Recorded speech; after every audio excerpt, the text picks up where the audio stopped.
Florian Hardy dans les buts, Maxime Lacroix en attaque. Deux figures du hockey angevin, il y en a d'autres. Le franco-canadien Maxime Lacroix a posé ses valises en Maine-et-Loire il y a 3 saisons. Les valeurs du club, le style, le jeu de l'équipe, il adhère. C'est moins technique, c'est plus acharné, bosseur, travailleur. Moins de joueurs de grand talent, mais qui travaillent très dur, très fort.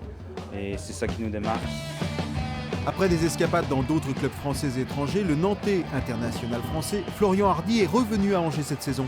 Son équipe, les Ducs, a 2 visages en championnat. Aujourd'hui, elle gagne souvent, après avoir beaucoup perdu. On prend un but et tout de suite, on a du mal. C'est les périodes d'après-but comme ça où on patauge, on sort de notre système de jeu.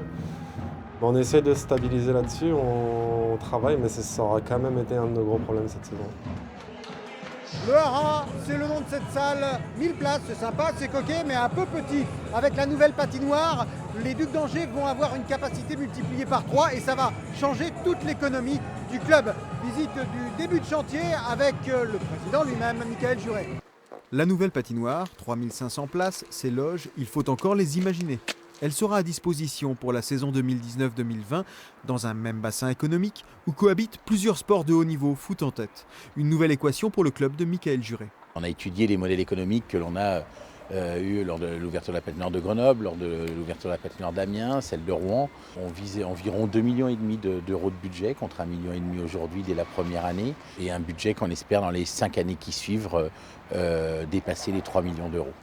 On n'a jamais fait partie des gros budgets, on s'est toujours battu avec nos armes et on s'en est toujours plutôt bien sorti. Donc ça ne changera pas tout du jour au lendemain. Il y a des choses à construire et puis il y aura sûrement une nouvelle ADN à aller chercher.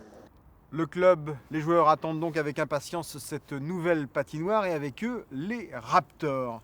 Drôle d'oiseau affublé de klaxons et de tambours. Le Raptor ne sort que le soir de match. Là, il y en a un là. Regardez.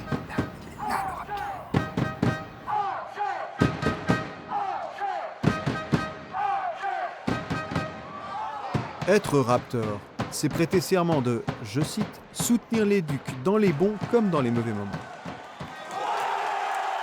Les Raptors, c'est familial, tout le monde se parle, tout le monde voilà. On est peut-être moins qu'avant, mais voilà, tout le monde est solidaire. Ah on essaye des fois, on peut essayer d'influencer l'arbitre, dire qu'il y a faute, mais on est toujours un peu de mauvaise foi, il faut le reconnaître des fois. J'aime bien, moi. J'aime mieux ça que le football, ça bouge plus. Le club de supporters angevin dispose de 70 membres et la moitié au moins est présente à chaque match. Raptor, c'est un sacerdoce, je crois qu'on peut le dire.